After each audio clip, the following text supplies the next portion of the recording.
أعوذ بالله من الشيطان الرجيم بسم الله الرحمن الرحيم الحمد لله رب العالمين والعاقبة للمتقين الصلاة والسلام على رسول الله صلى الله عليه وسلم وعلى آله وصحبه أجمعين.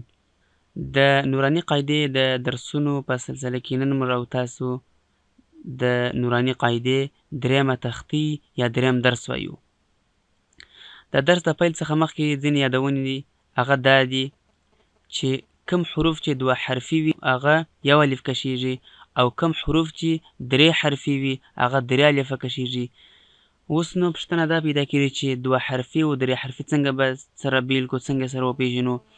د اسانۍ دپاره هغه حروف چې درې الفه کشیږي پر هغه باندې مد لیکلی، دا مد ته وګورئ، زه اشاره ورته کوم. او کوم حروف چې یو الف کشیږي هغه باندې مد نشته، لکه دا طا، ها، یا، ح، دا ټول حروف دي. نو په درس شروع کو. اعوذ بالله من الشیطان الرجیم بسم الله الرحمن الرحیم. اول دواری الف یو، بیا لام درې الفه کشو، بیا د لام څخه وروسته د میم د شروع کېدو مخکې جټکه ورکوي. څه معنی؟ جټکه په دې معنی چې د میم چې کوم شد دی دغه شد په خاطر یوه جټکه ورکوو، یعنې سختي کوو. بیا وروسته میم درې الفه کشو. څنګه؟ الف لام میم. الف لام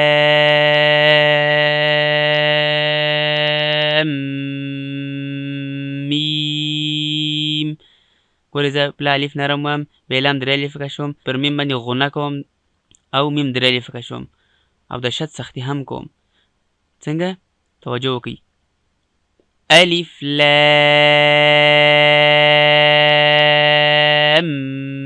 میم. ورپسې الف لام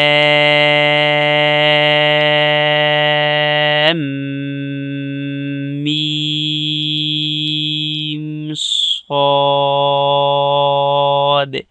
الف واما، بیا لام درې الفه، میم درې الفه او صاد درې الفه کشوم، پر میم باندې غنه کوم او د شد سختي یا جټکه هم کوم. څنګه؟ توجه وکړئ. الف لام میم صاد.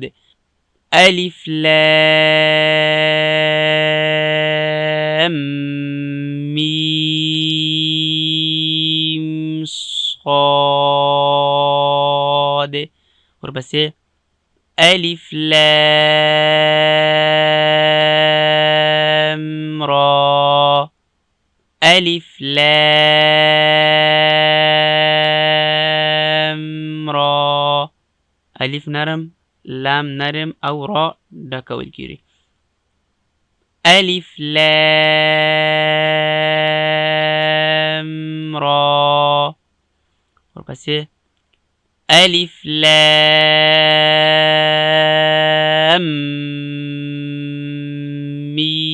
میم را. ګورئ زه الف واما، لام درې الفه کشوم، میم درې الفه کشوم او را یو الف کشوم، ځکه چې لام او میم درې حرفي او را دوه حرفي دي. الف لام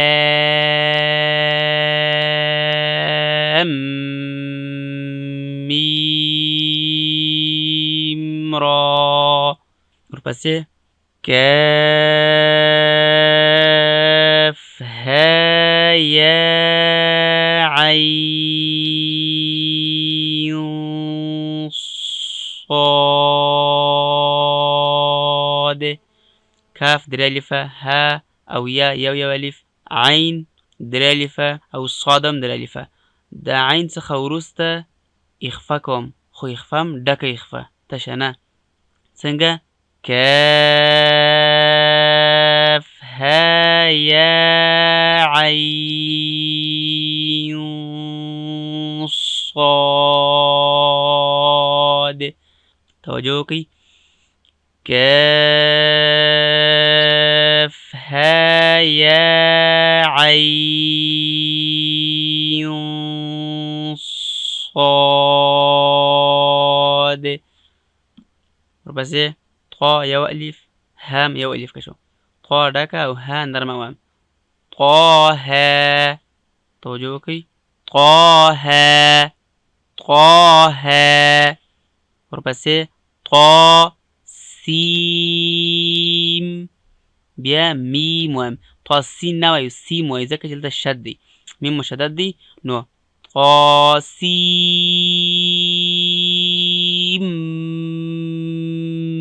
میم، طا سیم میم، طا سین، طا سین، یاسین، یاسین، یاسین. ورپسې صاد درې الفه کشوم ځکه چې درې حرفې دي، سربیره مد ورته لیکلی. صاد